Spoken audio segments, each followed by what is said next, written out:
27, he seemed to be the one who recovered better, and it showed. Straight sets for Roger. He'll be satisfied with that. We'll look forward to the next one, no doubt.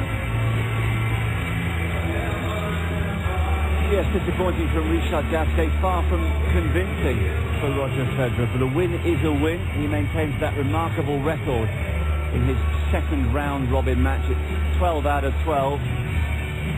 So he's still in business, but Boris, he'll need to play a lot better, won't he, in his last match?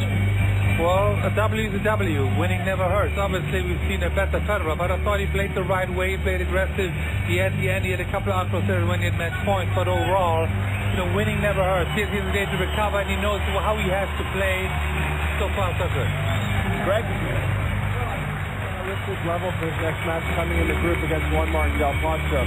It's slightly better than Djokovic, but not convincing. Very nervy the first set, but as Boris said, a win's a win. And with Roger Federer, he could come out on Saturday and be the old Roger Federer on fire. So we just got to wait and see what happens. Yeah, Annabelle, both players appear to be constricted by nerves. There is the group. The fact that Federer's won in straight sets, by the way, means that any victory for Djokovic tonight against Del Potro, and he will qualify for the semi-finals with one match to spare. Come to you in a moment, Annabelle, because we can go down onto the court and get Federer's reaction. He is waiting to talk now with Mark Petchey. Well, Roger, congratulations, not just on the win, but on your 12th appearance at the World Tour Finals, an incredible achievement. Well, thank you. Yeah, I'm happy to be back, no doubt.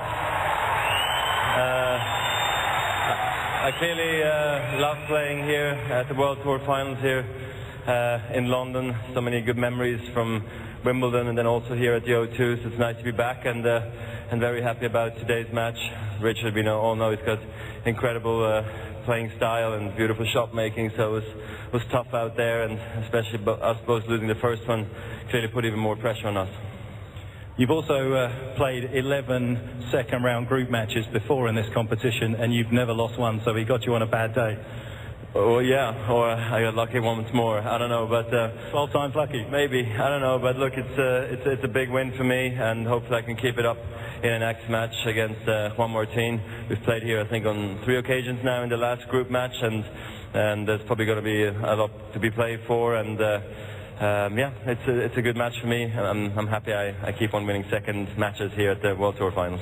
Will you be watching tonight? Obviously, Novak up against Juan. If Juan lost, then it would be just a straight shootout between you and Del Potro. Would you prefer that?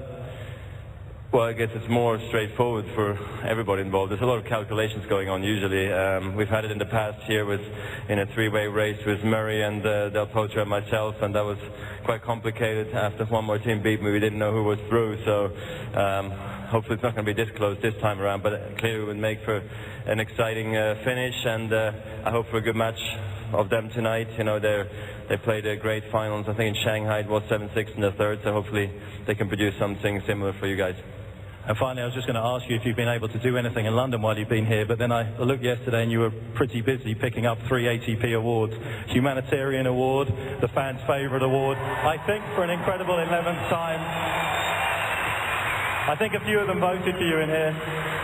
And the Stefan Edberg Sportsmanship Award, which you've now won 9 times, Stefan himself only 5. When do you get the award called after yourself?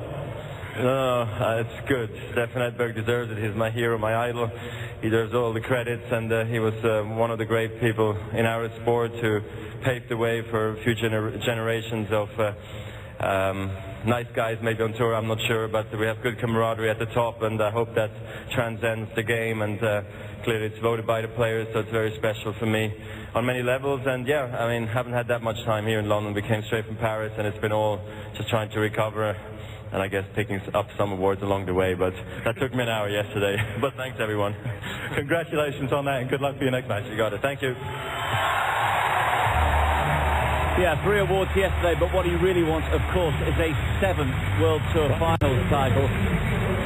Annabelle, he said he was happy enough with the performance, but just going back to the question I posed to you before the interview, it did appear as though he had 2 very nervous players out there, and hence neither could really find their best form for regular series. Yeah, it was a real mixed bag out there today, wasn't it? I mean, it seemed as if the match was actually quite flat. It was very nervy. He was the one who got off to the fastest start, and then he got broken again. And I thought Gasquet will not be happy with that match, the game he played at 4-all, to get broken once again, and then Roger was able to close out that first set.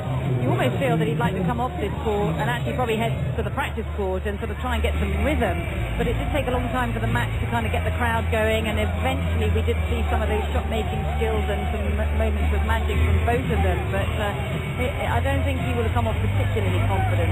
But Boris, take us into the mind of the champion. As you said, a win is a win. Do you think he will be able to put this to one side and go out for what could well be that shootout against Del Potro, totally focused and not thinking about what happened 48 hours earlier? To talk a lot more about Del Potro than about Gasquet in the aftermatch, and that's his mindset. He knows at the moment, I'm play better, and champions like to have a proper challenge, and we have to shoot up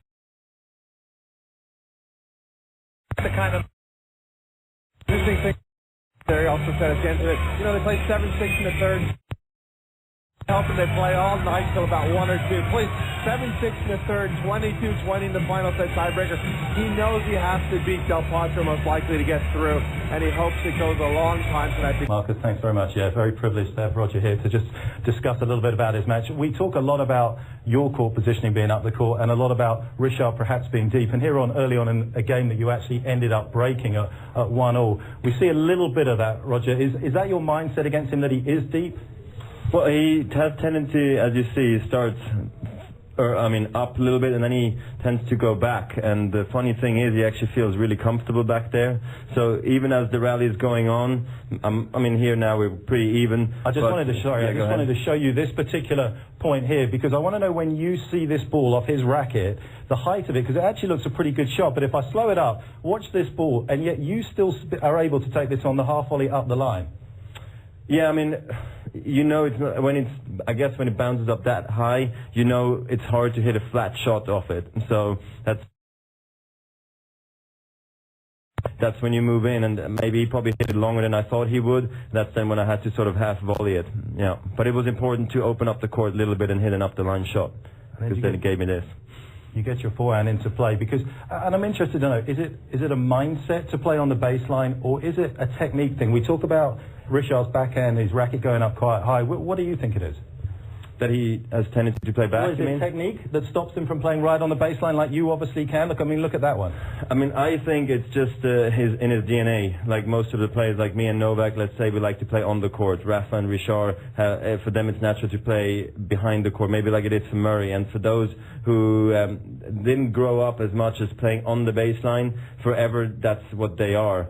Clearly Rafa's done a great job moving up, Andy's done a great job moving up. Richard can do it too, as we know, because he's great on the grass courts, on the quicker indoors as well.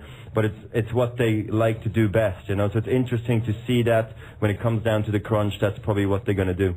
And obviously their opportunity to see just that. One of the tactics that's interesting here that you use against Richard as well, and I guess being a single-hander, you know this yourself.